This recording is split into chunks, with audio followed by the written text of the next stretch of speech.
శత్రుముఖల కాల్పుల్లో ప్రాణాలు కోల్పోయిన అగ్నివీర్ మురళీ నాయక్ కుటుంబాన్ని మాజీ సీఎం జగన్ పరామర్శించారు. మురళీ నాయక్ చేసిన త్యాగానికి దేశం రుణపడి ఉంటుందని జగన్ వ్యాఖ్యానించారు. వైసీపీ తరఫున 25 లక్షల సాయం అందిస్తామని చెప్పారు.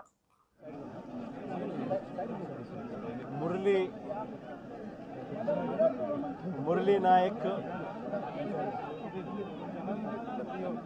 చిన్నవాడైన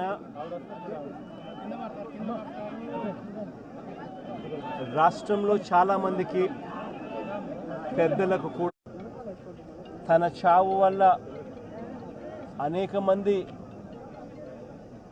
మిగిలిన అన్నదమ్ములు అక్కచెల్లెమ్మలకు రక్షణిస్తూ తన ప్రాణాలు కోల్పోయాడు. అలాంటి మురళిని తేడమైతే వెనక్కి తాలేము, కానీ మురళి చేసిన త్యాగానికైతే మాత్రం ఆంధ్ర రాష్ట్రంలో ఉన్న ప్రతి ఒక్కరం కూడా మురళికి ఇప్పటికీ కూడా రుణపడే ఉంటాం. రాష్ట్ర ప్రభుత్వం మొట్టమొదటిసారిగా ఏ జవాన్ చనిపోయినా కూడా ఆ జవాన్లకు ఇటువంటి ఘటనలో ఏదైనా కానీ ప్రాణాలు కోల్పోతే, దేశం కోసం పోరాటం చేస్తూ ప్రాణాలు కోల్పోతే 50 లక్షల రూపాయలు ఇచ్చే సాంప్రదాయం మొదలుపెట్టింది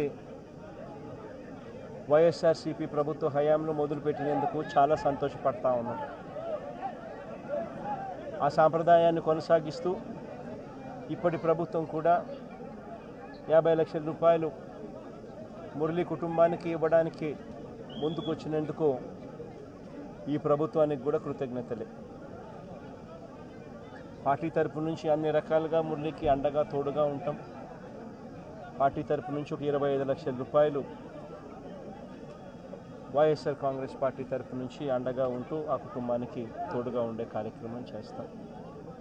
మనిషిని తాలేకపోయినా కూడా తాను చేసిన త్యాగానికి అందరం కూడా అండగా తోడుగా ఉండే కార్యక్రమం అయితే ఖచ్చితంగా జరుగుతుంది.